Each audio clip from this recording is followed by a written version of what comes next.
Part 1. The Two Brothers. 33 years ago, in the far north, lived two brothers.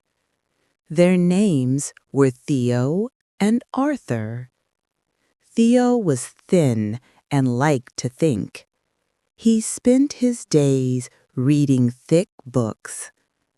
Arthur was different. He was strong and loved to run through the forests. Although they were different, they were best friends. They lived together in a small house south of the Heather Hills.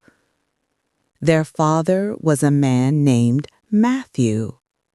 Matthew was gone now, but he left them something special. He left them an old map and a strange story about the 3 feathers of truth. The story said, if you gather the 3 feathers, you can fix a dead garden and change the weather. One Thursday morning, Arthur looked through the thick pages of his father's book. He used his thumb to turn the page. Do you think this is true, Theo? Or is it just a story? Theo took a deep breath. I think there is truth in it, brother. Look at this path on the map. It goes through the Thistle Wood, then north to the mouth of the Panther, and ends at the southern sea. Arthur touched the leather of his coat. The Thistle Wood? That forest is full of thick thorns. It will not be a smooth journey. Nothing worth doing is easy, Theo said. We must go together. I have the thoughts, but you have the strength. Neither of us can do this alone. Arthur nodded. Okay, I will get the bags. Let's go. Part 2. The Thorns and the Sloth.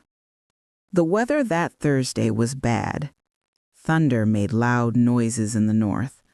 The wind blew through the trees. The brothers walked together on the path. By lunchtime, they reached the Thistle Wood. The forest was very thick. Sharp thorns covered the ground. It was hard to breathe because the air was heavy. This is thicker than I thought, Arthur said. He cut a branch with his knife. These thorns are sharp. Watch your step, Theo said. The ground beneath those leaves is dangerous. They pushed through. The thorns pulled at their clothes. Arthur's leather boots were strong, but the thorns were stronger. After 3 hours, Theo stopped. My throat is dry, he said. I am very thirsty. Arthur gave him a bottle. Drink this. It is a smooth soup from Mother's recipe. It will soothe your throat. Theo drank it. Thank you, brother. I was thinking, the map says we must go south to find the first feather.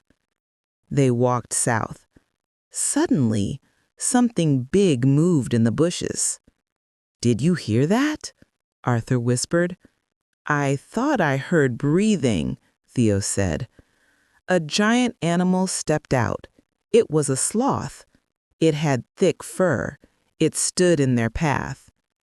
You cannot pass, the sloth said slowly, unless you answer 3 questions. Questions? Theo said. I am good at thinking. First, the sloth said, what is stronger than thunder, but thinner than air? Theo put his thumb on his teeth to think. Thought, he said. A thought is stronger than thunder because it can change the world, but it is thinner than air. The sloth nodded. Correct. Second, what can you hold in your left hand, but never in your right hand? Arthur smiled. That is easy. Your right elbow. Correct, the sloth said. Third, what has a mouth but cannot breathe? It runs but has no legs. A river, the brothers said together. The sloth moved out of the heather. You may go through. On the ground, where the sloth stood, was the first feather. It was white like a tooth. Part 3. The Mouth of the Cave. Theo put the first feather in his leather bag. They walked north.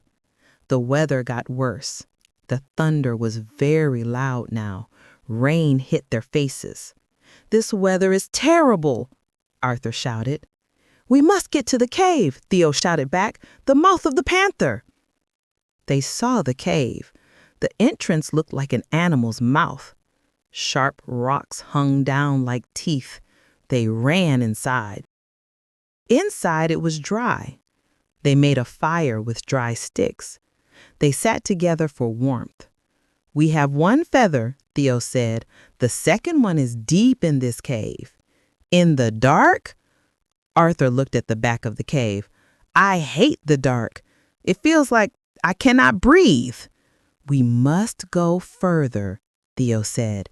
Stay with me. Breathe slowly. They walked deeper.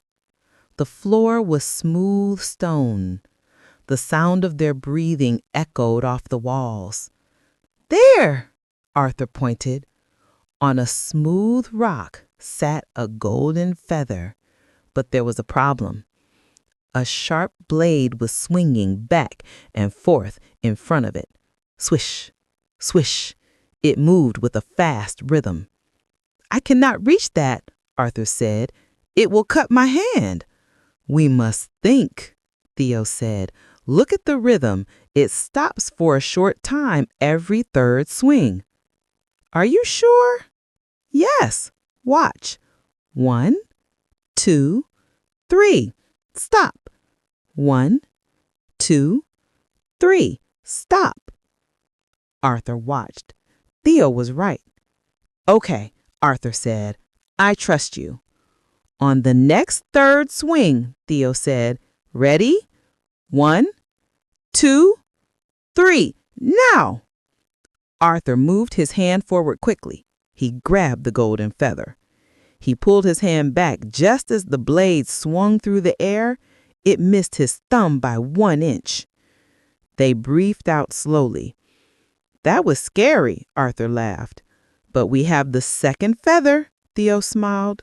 Part 4. The Southern Sea. By the next morning, the weather was good. Friday was fair and smooth. They left the cave and walked to the Southern Sea. They stood on a high cliff. The water looked smooth like glass. The third feather, Theo said, looking at the leather book. It says it floats on the breath of the wind. They looked around. There was nothing there, just the blue sky and the ocean beneath them. I don't see anything, Arthur said. Are you sure this is the place? The map says where the earth ends. Theo looked at the water. This must be it. They waited for hours. They got thirsty and tired. Maybe the story is not true, Arthur said, sitting in the heather. Maybe there is no third feather. Don't lose faith, Theo said. Father would not send us on this path for nothing. Theo closed his eyes. He listened to the wind. He breathed in the salt air. Arthur, Theo whispered, stop looking with your eyes. Use your other senses. Arthur closed his eyes. He felt the wind moving through his hair like a feather. He felt the warmth of the sun on his skin. I feel a warmth right there. He pointed at the empty air. Reach for it, Theo said. Arthur reached out. His fingers touched something. Suddenly, a feather made of light appeared. Arthur gasped. It was there the whole time. We just had to think differently to see it, Theo said. Part 5. Going Home. With the 3 feathers, white, gold, and light, they started the journey home. The walk back seemed shorter, even though the path was the same. The thorns and thistlewood did not scratch them. The weather stayed nice. The heavy bags on their shoulders felt lighter. When they arrived back at their house, they put the 3 feathers on the table. "Now what?" Arthur asked. "Now," Theo said, "we breathe." They stood together and took a deep breath. The feathers began to shine. They flew into the air. Then the feathers turned into dust, golden, white, and shiny dust. The dust fell over the house and the garden. Suddenly, the dead garden grew.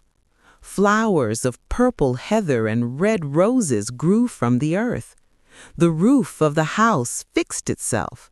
The air became sweet and fresh. Arthur laughed. It was a happy sound. Father was right. The truth brings life. Theo smiled, closing his leather book. And the truth is, brother, that we did this together. Neither of us could do it without the other. From that day on, the brothers lived happily in the north.